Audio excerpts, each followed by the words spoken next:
Good evening dear students. आज की class में हम लोग देखेंगे कोशिका झिल्ली के कार्य।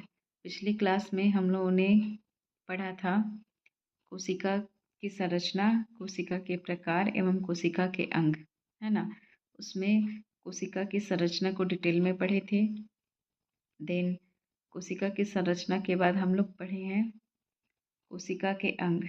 कोशिका के अंग में कोशिका झिल्ली पढ़े थे, केंद्रक, कालजिकाय, कड़ाप सूत्र और अंतःप्रदवी जालिका, गुणसूत्र, राइबोसोम, सेंट्रोसोम और जीवद्रव्य।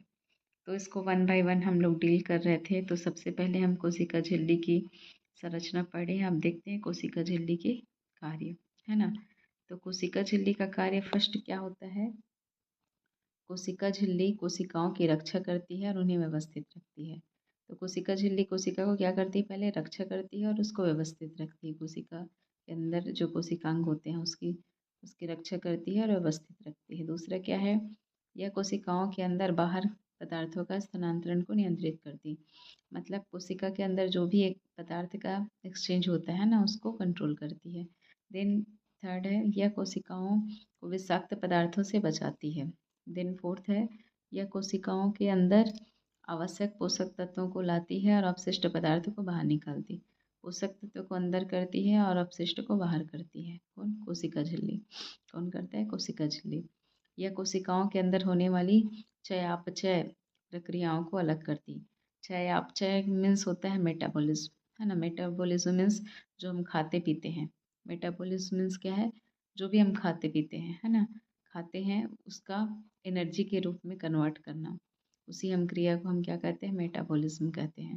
तो कोशिका के अंदर जो मेटाबॉलिज्म प्रक्रियाएं हैं उसको अलग करती है।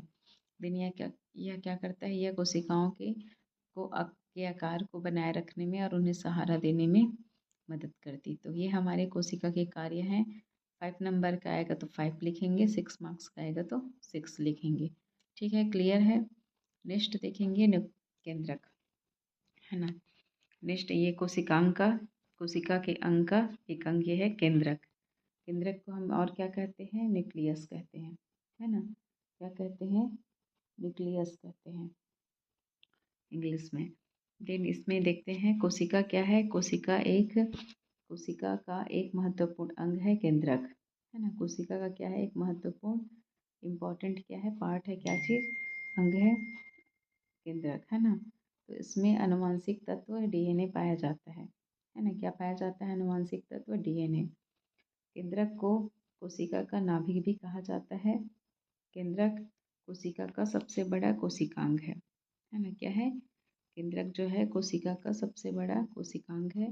केंद्रक के चारों तरफ केंद्रक झिल्ली पाया जाता है ना। और केंद्रक के अंदर गाढ़ा अर्ध तरल द्रव्य भरा होता है, जिसे हम क्या कहते हैं? केंद्रक द्रव्य या न्यूक्लियोप्लाज्म कहते हैं। तो हम केंद्रक के बारे में पढ़ लिए। केंद्रक की संरचना आगे देखते हैं। केंद्रक की संरचना, है ना, स्ट्रक्चर ऑफ न्यूक्लियर। तो जो कोशिका पढ़े थे, है ना। कोशिका के अंदर में क्या था? केंद्र में केंद्रक पाया जाता है ना। तो केंद्रक की संरचना देख लेते हैं ना। तो केंद्रक देखिए ऐसा राउंड शेप का होता है ये, है ना। अब सबसे पहले केंद्रक के बीच में क्या पाया जाता है? केंद्रिका पाया जाता है ना, जिसको न्यूक्लियस बोलते हैं। देन ये केंद्रिका है, ये केंद्रक है। ऑरेंज जो है केंद्रक है, ये केंद्रिका है ना। केंद्रिका के देखिए ये वाली जो संरचना है ना, चारों तरफ जो संरचना पाई जाती है उसे हम क्या कहते हैं? अंतःप्रदवी जालिका कहते हैं। और बीच बीच में जो छिद्र पाया जाता है, ये ऐसा गेप दिया गया है, उस गेप को, संरचना में जो गेप है उसे हम कहते हैं केंद्रक छिद्र या न्यूक्लियर पोर कहते हैं। और अंतःप्रदवी जालिका जो है वो 2 टाइप्स का होता है, हम लोगों ने पढ़ा था और इसको डिटेल में नेक्स्ट क्लास में पढ़ेंगे। तो ये जो संरचना है, तो जिसमें राइबोसोम, देखिए दाने दाने जो पाए जाते हैं, राइबोसोम पाए जाते हैं ना। ये क्या है? राइबोसोम है। तो जिसमें राइबोसोम पाया जाता है उसे हम क्या कहते हैं? खुरदुरी अंतःप्रदवी जालिका, रफ एंडोप्लाज्मिक रेटिकुलम। और जो चिकनी है, जिसमें राइबोसोम अनुपस्थित है, उसे हम क्या कहते हैं? चिकनी अंतःप्रदवी जालिका या स्मूथ एंडोप्लाज्मिक रेटिकुलम कहते हैं। इसको शॉर्ट फॉर्म में ER और RER कहते हैं। 2 प्रकार के अंतःप्रावी जालिका होते हैं जो केंद्रक के चारों तरफ पाया जाता है। देन है ये केंद्रिका है ना।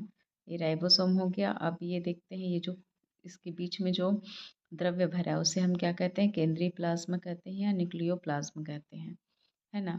और ये सेंटर में ये क्या है, क्रोमोसेंटर है ना। ये क्या है, क्रोमोसेंटर है। देन ये केंद्रक छिद्र है ना। तो ये हमारे क्या है, केंद्रक की संरचना है।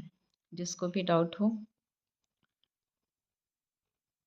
कमेंट बॉक्स में लिख के पूछ सकते हैं, है ना।